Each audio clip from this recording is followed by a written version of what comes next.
السلام عليكم، مرحبا بكم في فيديو جديد على قناتي على اسمها البسيط. نتمنى يلقاكم هذا الفيديو في احسن الاحوال.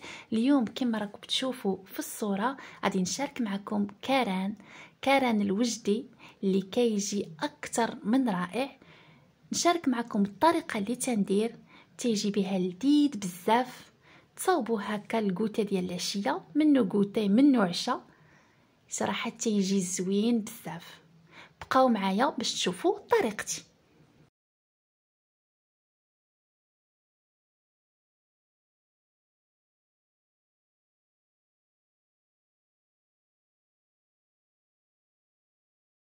خديت هنايا زلافه ديال دقيق كاران اللي هو دقيق الحمص. كنزيد معلقه صغيره ديال الملح وراس معلقه صغيره ديال الكمون. ممكن تزيدوا حتى السودانيه في هذه المرحله، انا على حساب وليداتي ما غاديش نديرها دابا. درت هنايا ساشي ديال خماره الحلوى من وزن 8 غرام ونص كاس مزيج ما بين زيت الزيتون وزيت العاديه، وغنزيد واحد الحبه ديال البيض. كنخلطوا هاد المكونات وغنزيد عليهم يوترو ديال الماء. المقادير اللي انا عطيتكم كيقدوا ل4 ديال الاشخاص. الا كنتوا باغيين كتر غادي تضاعفوا المكونات.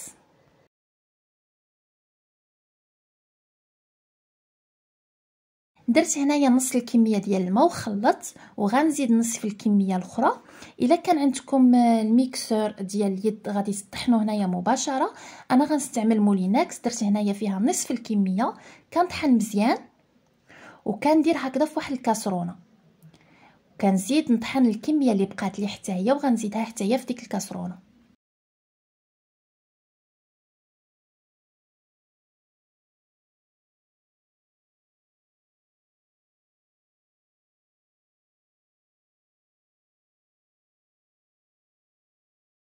والطريقه اللي تندير هي كندير كلشي على البوطه، كنبقى نحرك هذا الخليط تقريبا واحد 10 دقائق حتى كيعقد.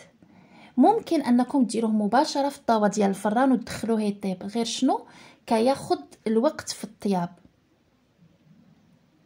بهذه الطريقه هذه كنربح الوقت، يعني عندي 10 دقائق هنايا باش يعقد مع التحريك باش ما يلصقليش هكذا لتحت، وعاد باش غادي نديرو في الطاوه.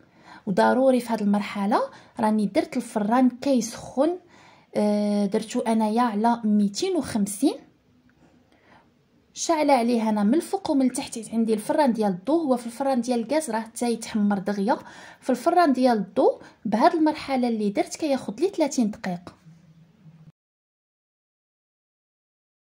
وإلا درتوه مباشره راه حتى ياخذ ساعه باش يتحمر ليكم. هو ضروري خصو ديك القشره الفوق تجي حمراء باش يجيكم زوين. كما شفتوا هنايا راه عقاد لي صافي، راه واجد. غادي ندوز دابا باش نديروه في الطاوه.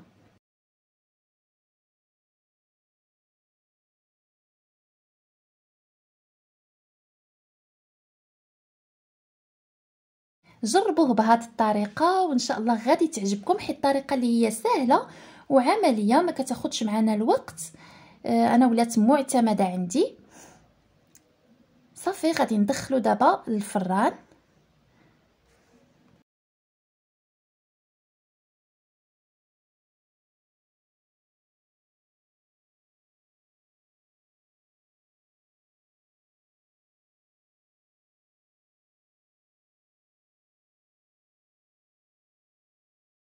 ها هو الفران دايرته على 250، خليته 30 دقيقه وراه واجد.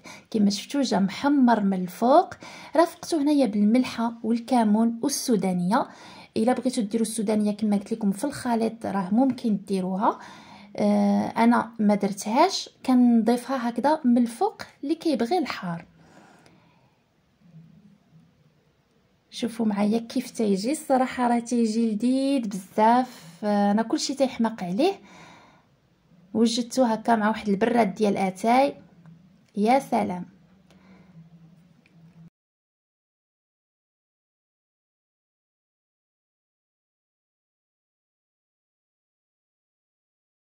كنتمنى هاد لا فيديو تكون نالت الاعجاب نتاعكم وتجربوا كاران بالطريقه ديالي، وتردوا عليا في لي كومونتير كيف جاكم. وصفه اللي كتستحق التجربه. شكرا لكم على تشجيعاتكم وعلى التعاليق الزوينه اللي كتخليو، ونتلاقاو ان شاء الله في فيديو جديد، اقتراح جديد. خليتكم على خير، بسلامه عليكم.